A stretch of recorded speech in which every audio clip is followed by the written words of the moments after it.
Hello and thank you for being here. I'm Frank Stanisci of Candid Frank Live, where you'll find us airing our views here on the Spanglish World Network on Zingo TV channel 250. Please remember to download the Zingo TV app at the respective app stores for iOS and Android devices. While you download, make sure you rate, leave a comment. Both apps are absolutely free. Zingo TV is available on Google Chromecast, Amazon Fire TV sticks, Roku sticks, and also all smart TVs 2016 forward. Now on Candid Frank Live, Aaron William Freeland. Hey, Frank. Hey, Aaron, how you doing? Doing all right. How are you? Well,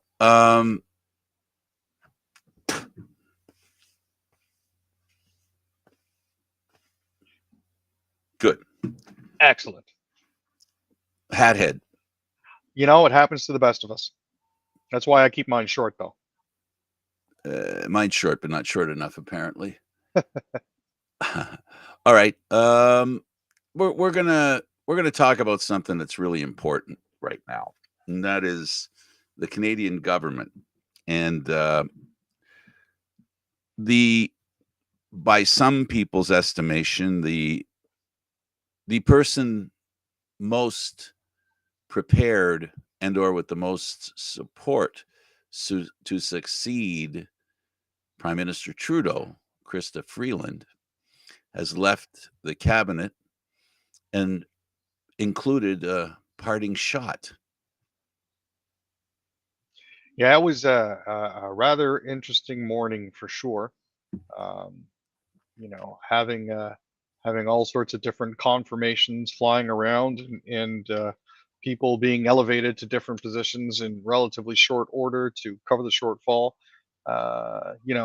Leblanc has been sworn in as as the finance minister after Christie resigns. That's Public Safety Minister Dominic Leblanc. Um, Freeland said that she had to step down from her position because the prime minister had apparently lost faith in her and wanted to assign her a new role, specifically dealing with Trump and the upcoming transition of power in the United States. Um, in her resignation letter, Freeland said that she and Trudeau had felt themselves at odds for weeks about the best path forward for Canada, including how to treat the 25% tariff threat from the states. And this, of course, has led to the usual barking seals to speak up about, oh, it's time for an election. Everybody's corrupt. They have to go. Trust my three-word slogans. Um, it's certainly a time of turmoil, and it's something that's going to give me fodder for weeks to come, if not more. There are rumors on the horizon, of course, that there will be other individuals who will be leaving caucus as well. Further weakening Trudeau's position. We'll have to see how all of that falls out.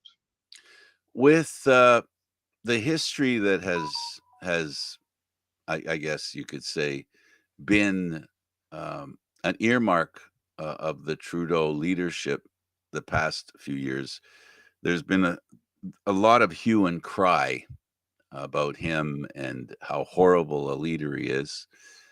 And there was a little bit of an echo in that from Freeland's departure. Now, I think,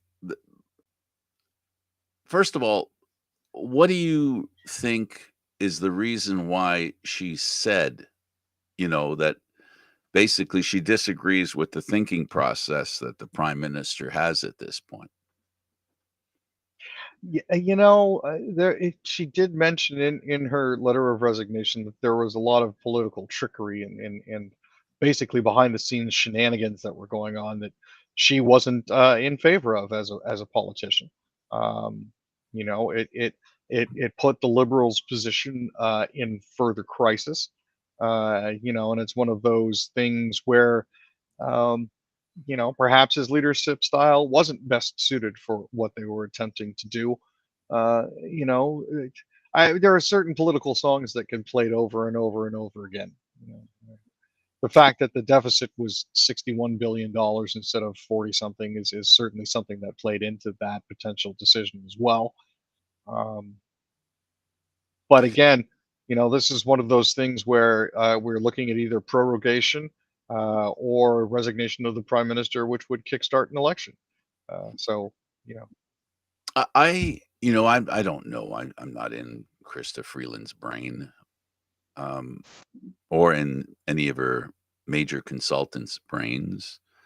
But the assumption for me is the Trudeau name right now for election purposes at this time is not in a good place. I think we can all admit that. There's many reasons why the prime minister is in trouble. I think the largest thing would be how long he's been in power. The nice thing about being a politician is that you don't make more friends the longer you're the leader of the country. You do have to make decisions, whether people like them or not. They become tied to you. Um, Everything that goes wrong in the country while you're in power becomes tied to you.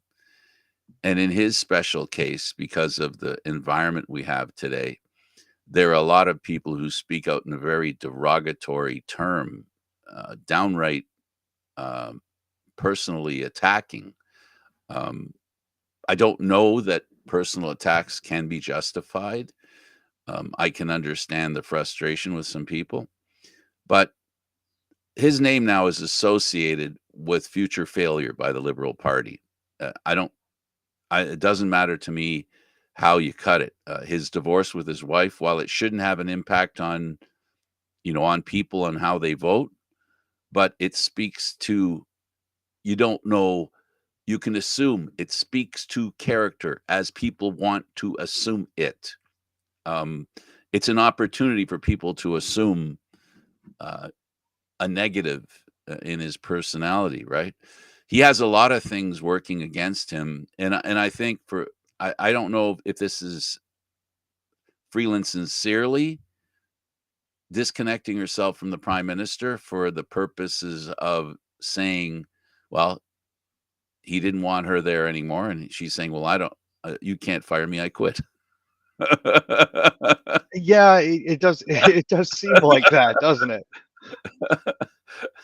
One of those, fine, I'm taking my ball and going home before you can Yeah. tell me to get off your property, sort of thing. And I think, also and I hate to be a conspiracy person, but, this isn't a conspiracy I'm talking about. This is an assumption on my part. What I'll call in my education, my educated feeling is this: do you know she could produce something like that, and they could have a conversation, and he could have approved what she said.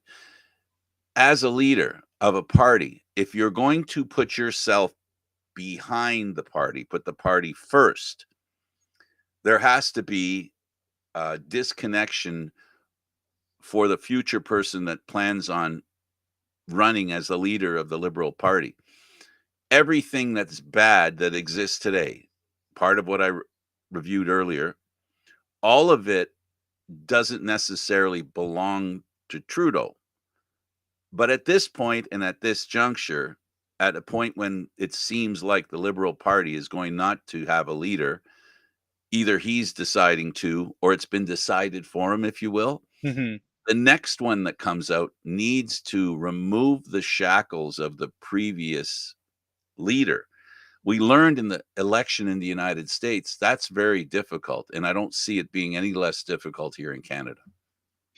The other thing that we're looking at here is Trudeau has been in power since 2015. And for most Canadian prime ministers, um, 2 terms, 10 years, seems to be their expiry date. Regardless of how popular that leader was or how much they accomplished during their time in office or what obstacles they've steered the people through. Generally, after about a decade, people decide, well, we've had enough of this guy. Let's get somebody else in. The problem is, I'm not sure if any of the alternatives are really any better. Well, I do think though you're circling a very good point, and that is it's my turn. Yeah, you guys have had the reins long enough. It's It's my now turn. time for us to step in, and we're gonna build the homes and But and and stop the that's crime. And but I'm talking about even within the Liberal Party, it's oh, my for right? Yeah. Yeah, Like they say that a human body regenerates itself completely every 7 years. It seems to be the same when it comes to political bodies, that they seem to renew themselves every 2 terms or so. so Some what is it I'm sorry. Sorry, I was Aaron. I was just to say some don't quite get off the ground, like Tom Mulcair. Others, like Maxime Bernier, seem like outright failures. It's one of those things that, the body politic needs to renew itself every once in a while, and it seems like they've come to their limit. And there always has to be, within the Liberal Party, a Quebec connection. There has Oh, to be. 100%. There has to be a Quebec connection, and it has to be a solid one, which means that there has to be somebody who fits that profile that can go outside the country and garner votes. There used to be a time when the Conservatives had difficulty within the province of Quebec. That changed. Um, I guess what can we talk about for how work? Which I'm seeing two places to go here. Talk about Quebec and what it'll take for a prime minister to be elected based on Quebec, or look at the rest of the country, what it'd take for a prime minister to get elected. This will be an election era in which I think, and unfortunately, we Canadians, we tend to be a part of the echo of politics in the United States. I think what we'll have this time is we're going to have a prime minister. I think that is pro drill, drill, drill. I mean, it certainly does seem to be trending that way. I know that other political groups were certainly caught out by that as well. When they asked Doug Ford about it, he said, I had no idea um, that that was actually coming." So it's one of those, huh? I had absolutely no clue that any of this was in the offing. When they asked Leblanc about it, he had indicated that no, even when he'd been with Trudeau at Mar-a-Lago. Couple weeks ago, there was no indication from Trudeau that this was happening. So this is it's certainly a maneuver that seems to have taken the party by surprise. You throw on top of that the Liberal housing minister Sean Fraser saying he's not going to seek re-election because he wants to spend more time with his family.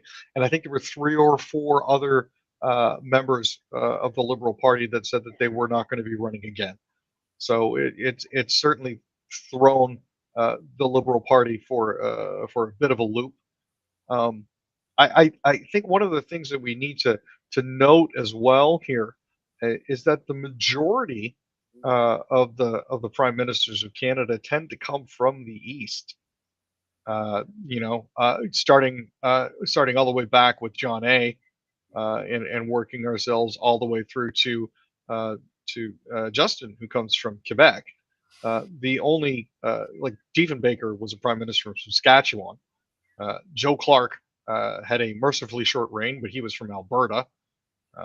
You also had Kim Campbell from BC, who again had a very short reign.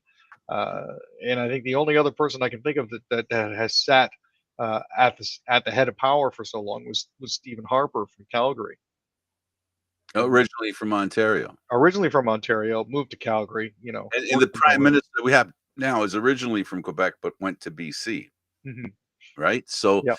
so I'm not trying to poke holes in what you're saying. I'm just basically saying it isn't 100%, right? No. There's variables, Yes. and I wonder, because you bring up an excellent point, and this is something to truly consider for all us Canadians to consider. How much impact did that conversation in Mar-a-Lago with the president designate with the prime minister? He comes back from that. And Krista Freeland, in my opinion, correct me please if I'm wrong, she was kind of the antithesis of Donald Trump. She's a fighter. She wasn't going to roll over if Donald Trump did whatever he did. She wouldn't roll over. And I think, in a sense, that's what she was saying. That was the message she was delivering. She Mhm. was basically saying, no more games. Now it's like I get the impression from what she said is playtime's over. Now it gets real. And she's saying, now we've gotta do. I mean, how do you deal with a US president uh, who coming in is going to say, it's time for you to do things the way I tell you, like it or not?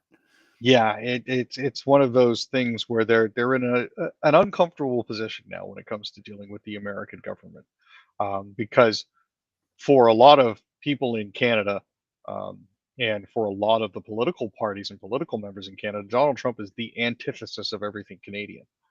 So, they're now finding themselves in an area where they have to try to be able to push back, but at the same time maintain diplomatic relations with who a person who is essentially a bully on the world stage, and that's a very, very difficult situation to be in.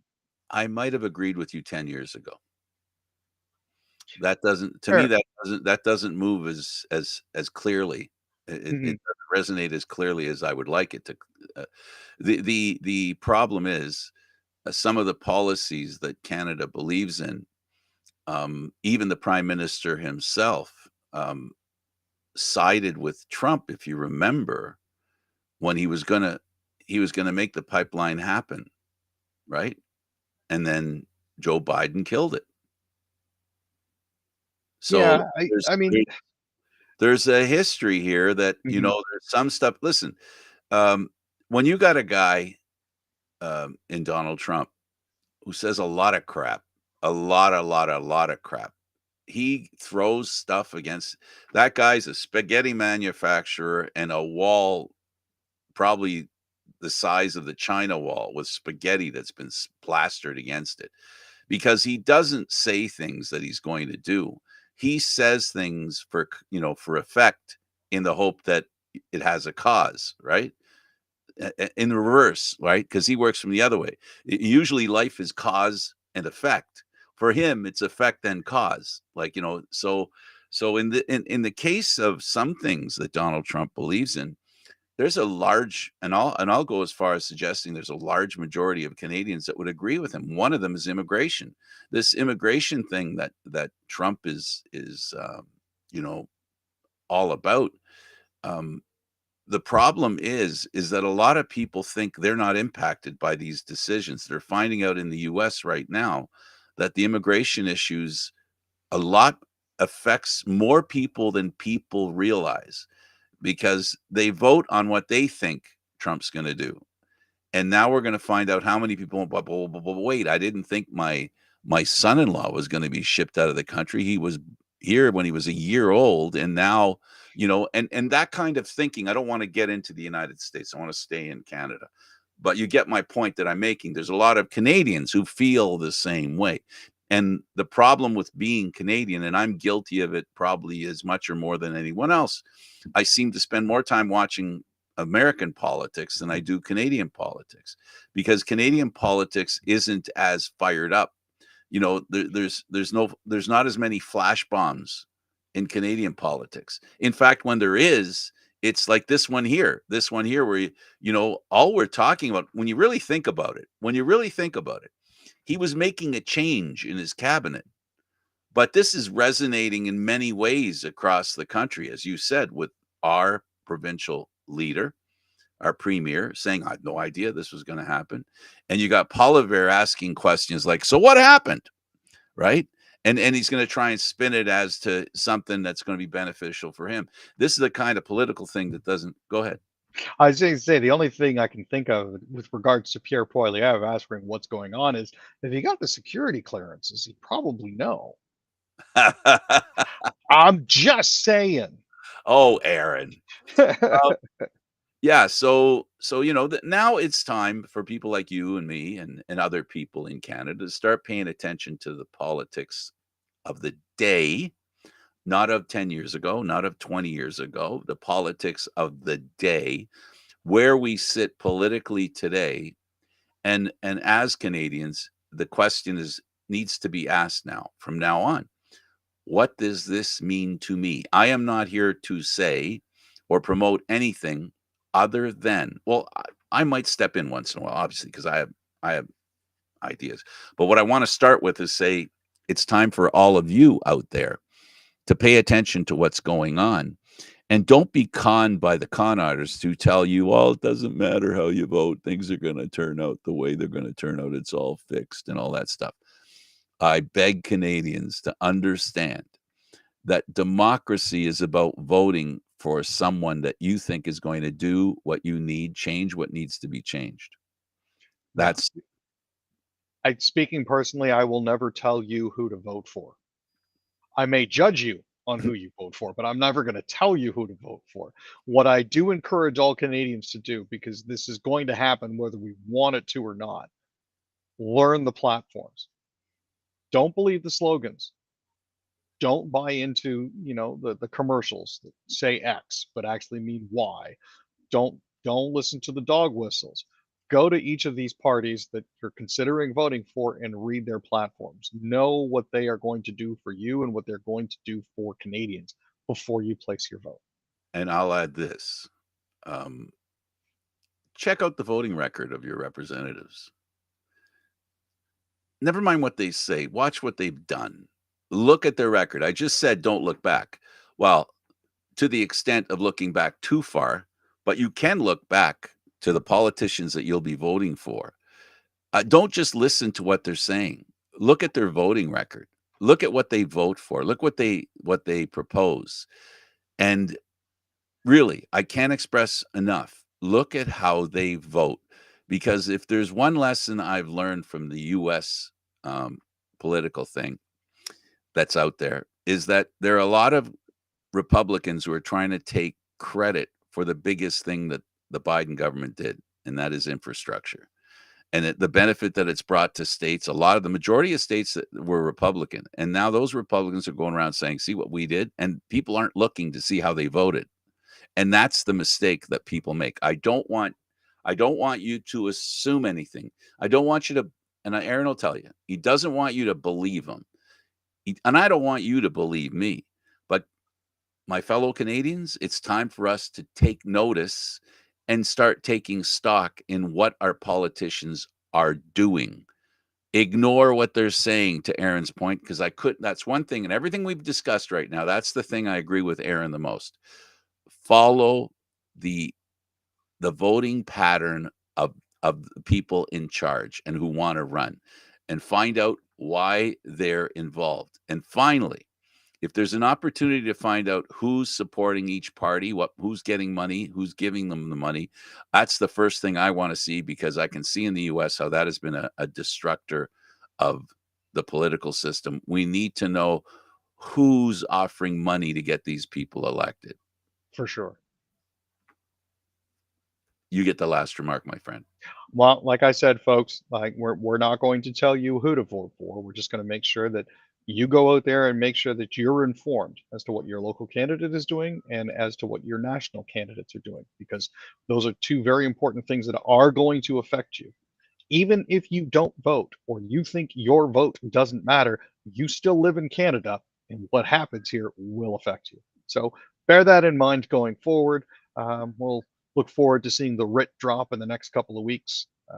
It'll probably be a Christmas surprise. Yes. So do yourself a favor, get educated, try to understand not what they're telling you, what they've done. What they've done, not what they're telling you.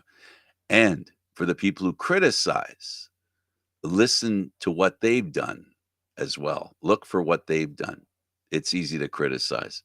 So anyway, thanks for doing this, Aaron. And we both agree there's an election in the offing. I can see the train coming down the tunnel. And wow, will it be a spring election? Probably. We'll see. They've got 34 to 55 days to get it done. So there you go. We'll see what happens. Timing is there. Yep. For Aaron William Freeland, I'm Candid Frank Stanisci. Thank you for watching Candid Frank Live on Mondays, Wednesdays, and Fridays at 6 p.m. This show can also be heard on the Spanglish World Radio Network. For Candid Frank Live, other news, entertainment, and sports programming we offer, please check out SpanglishWorld.ca. Spanglish World. Watch it, hear it, read it, download it, and live it. Thanks for watching, everybody. Ciao for now.